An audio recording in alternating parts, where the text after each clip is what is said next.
Selamat berjumpa kembali dalam layanan audio Sahabat Seperjalanan. Hari ini adalah hari Kamis 21 Oktober 2021. Tema renungan dan Sahabat Seperjalanan kisah saat teduh dengan judul Bersamanya Segala Mungkin. Bersamanya segala mungkin. Firman Tuhan terambil dalam Kejadian 18 ayat yang ke-14. Demikian bunyi firman Tuhan. Adakah sesuatu apapun yang mustahil untuk Tuhan? Pada waktu yang telah ditetapkan itu, tahun depan aku akan kembali mendapatkan engkau. Pada waktu itulah Sarah mempunyai seorang anak lelaki. Mari kita berdoa. Bapa yang di dalam sorga, di dalam Tuhan, bersama Tuhan, segala sesuatu menjadi mungkin. Tidak ada yang mustahil di hadapan Engkau. Dan biarlah keyakinan dan kepercayaan kami ini tetap teguh, tetap penuh, tetap utuh, dan tetap tidak luntur. Karena tidak ada yang lebih besar selain daripada Allah yang kami sembah, Tuhan yang kami percayai. Di dalam nama Tuhan Yesus kami berdoa. Amin. Shalom sahabat seperjalanan yang dikasihi Tuhan, bersamanya segala mungkin. Berapa banyak keputusasaan demi keputusasaan, sikap pesimis dengan sikap pesimis, dan kita menjadi orang yang duduk di tempat, tidak ada lagi kekuatan untuk bangun, apalagi untuk berjalan, dan apalagi untuk berlari, menyongsong kehidupan yang semakin baik, dan kemudian kita mengatakan, sudahlah, segala sesuatunya sudah habis, segala sesuatunya sudah gelap, segala sesuatunya sudah tidak punya pengharapan lagi. Pertanyaannya, lalu di mana peranan Tuhan dalam hidup sahabat seperjalanan untuk orang-orang yang seperti demikian? Apakah Allah sudah tidak mampu lagi menolong saya? Apakah Allah itu bisu, tuli, dan tidak bisa tahu dengan keadaan kami semua? Atau bagaimana? Sahabat seperjalanan yang dikasihi Tuhan, bersama Tuhan segala mungkin. Firman Tuhan yang sudah kita baca tadi, dalam Kejadian 18 ayat ke-14, Allah membuka kembali kandungan daripada Sarah istri Abraham yang pada saat itu 90 tahun. Yang sudah tertutup dan tidak mungkin lagi melahirkan. Namun firman Tuhan katakan pada usia ke-91 tahun. Sarah melahirkan Ishak dan pada saat itulah sementara Abraham sudah juga menjadi tua. Umur 90 tahun, mengandung 91 tahun, melahirkan Ishak. Sahabat seperjalanan yang dikasihi Tuhan, ini adalah salah satu bagian daripada kisah tidak ada yang mustahil di hadapan Tuhan. Yang buta melihat, yang timpang berjalan, yang mati bahkan dibangkitkan, yang tuli mendengar, yang kusta disembuhkan. Tidak ada yang mustahil di hadapan Allah. Dari mulai penciptaan, kemudian berproses kepada seluruh penjagaan alam semesta. Tuhanlah yang kemudian sudah menyediakan perjalanan bangsa Israel, bagaimana melewati berbagai macam persoalan-persoalan yang ada. Dan bagaimana Allah memberkati bangsa Israel, menjaga bangsa Israel dari musuh-musuh yang senantiasa mencoba untuk menghancurkan. Dari orang-orang Kanaan, orang-orang Amori yang menyerang. Bagaimana Tuhan memberikan kemenangan demi kemenangan. Tatkala kemudian menghadapi Yeriko yang berada di seberang sungai Yordan. Sampai Yeriko itu dimenangkan. Dan begitu banyak peperangan dalam kehidupan ini yang sudah Tuhan berikan kepada bangsa Israel. Dan juga terjadi kepada kita. Dalam Yosua 24 ayat 13 dikatakan demikian. Demikianlah kuberikan kepadamu negeri yang kamu peroleh tanpa bersusah-susah, dan kota-kota yang tidak kamu dirikan tapi kamu duduki, kebun anggur dan kebun zaitun yang tidak engkau tanami tapi kamu dapat memakan hasilnya. Kalau Allah mau memberkati kita, Alkitab mengatakan tanpa bersusah-susah pun engkau memperolehnya.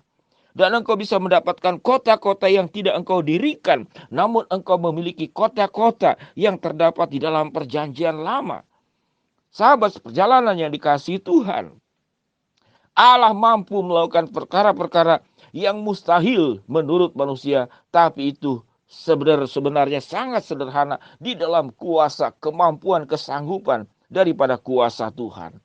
Sehingga dengan demikian sahabat seperjalanan yang dikasihi Tuhan, Di tengah-tengah kehidupan yang sulit ini, sakit, penyakit, kondisi ekonomi, hubungan rumah tangga yang tercerai-berai, kita sudah berjuang, jungkir balik, banting tulang. Segala cara sudah dilakukan, namun keadaan tetap tidak baik. Ingatlah tentang bagaimana Allah membawa bangsa Israel menghindari daripada kejaran orang-orang Mesir. Dan Allah membelah Laut Teberau, dan bangsa Israel melewatinya. Dan kemudian membuat orang-orang Mesir itu menjadi tidak bisa melihat apa-apa. Karena Tuhan menghadirkan kegelapan. Sampai bangsa Israel kemudian melewati seluruh kesulitan-kesulitan itu. Dan mengalami kemenangan demi kemenangan.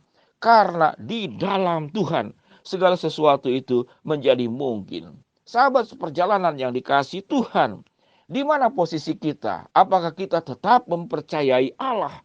Allah yang tetap ada, Allah yang hadir, Allah yang kemudian bisa menyatakan kuasa pertolongannya secara sempurna di atas setiap kesulitan-kesulitan hidup kita yang melanda kita, yang menghantam kita, yang menghempaskan kita. Kita tidak pernah akan terjatuh karena Allah beserta dengan kita semua. Kita mungkin boleh berkata, kita sudah mandul. Kalau Sarah adalah mandul memang secara kandungan. Mungkin kita merasa kita ini sudah mandul. Sudah tidak lagi punya kemampuan menghasilkan apapun. Semuanya sudah tertutup. Namun Allah bisa membuka segala sesuatunya. Allah bisa memberikan air yang keluar dari batu. Allah bisa memberikan makanan yang datang dari langit. Allah bisa memberikan kemampuan kita berjalan di atas air. Kita berada di tungku perapian pun kita tidak terbakar. Kita diperhadapkan kepada singa seperti Daniel. Tidak akan juga menyentuh kita karena Allah punya kuasa di atas segala sesuatunya. Sahabat seperjalanan yang dikasihi Tuhan. Setelah kita punya keyakinan, kesungguhan percaya yang luar biasa. Maka yang bagian paling penting adalah lakukanlah bagian kita secara baik-baik. Secara maksimal. Lakukan bagian kita. Allah akan memberkati, Allah akan menyertai, Allah akan memberi kemampuan. Lakukan bagian kita sebisa-bisanya dengan penuh optimis, dengan rasa syukur, dengan meyakini Tuhan tidak meninggalkan kita. Tuhan ada dan hadir bersama-sama dengan kita. Tuhan akan tahu kapan bertindak menolong kita. Tatkala kita memang seakan-akan dibiarkan oleh Tuhan melewati kesulitan, bukan berarti Allah tidak ada bersama dengan kita. Tapi Allah sedang melatih kita agar kita menjadi pribadi yang kuat. Allah sedang mengizinkan kita tatkala mendapatkan semua berkat itu tidak selalu dengan serta-merta langsung telapak tangan terbuka semuanya didapat. Ada dalam hal-hal dan kondisi-kondisi tertentu Allah itu membiarkan kita melewati yang namanya proses. Proses itu tentu tidak mudah. Proses itu tentu membutuhkan waktu. Ada berkat Allah yang serta-merta Allah berikan. Namun ada berkat Allah yang Tuhan izinkan kita mendapatkannya melalui proses kehidupan. Melalui kesulitan. Melalui badai. Melalui kegelapan. Melalui naik turunnya kehidupan. Dan itulah proses. Dan bersyukurlah. Bersyukurlah. Allah ada bersama dengan kita. Allah bisa membuka kandungan yang sudah mandul dalam diri Sarah. Dalam usia 91 tahun. Sarah melahirkan Ishak. Tidak ada yang mustahil. Allah beserta dengan kita. Bersamanya segalanya itu menjadi mungkin. Biarlah sahabat seperjalanan. Di tengah-tengah kesulitan. Tetap kita punya iman percaya yang teguh dan kuat. Bersamanya segalanya mungkin. Mari kita berdoa. Bapa yang di dalam surga, jikalau kami menjadi lemah iman dan kurang iman. Tatkala menghadapi berbagai macam persoalan. Biarlah kami tetap memiliki iman yang kuat seperti Abraham dan Sarah. Dan Tuhan akan menolong kami sampai kepada waktunya. Hamba-Mu berdoa buat yang sakit Tuhan jamah sembuhkan. Yang sedang menghadapi masalah Tuhan bukakan jalan. Yang sedang berdoa mengharapkan sesuatu Tuhan akan kabulkan. Sesuai dengan waktu, rencana dan kehendak-Mu. Di dalam nama Tuhan Yesus kami berdoa. Amin. Shalom sahabat perjalanan yang dikasihi Tuhan. Berimanlah dan percayalah bersamanya. Bersama Tuhan segalanya mungkin. Tuhan memberkati kita semua. Shalom.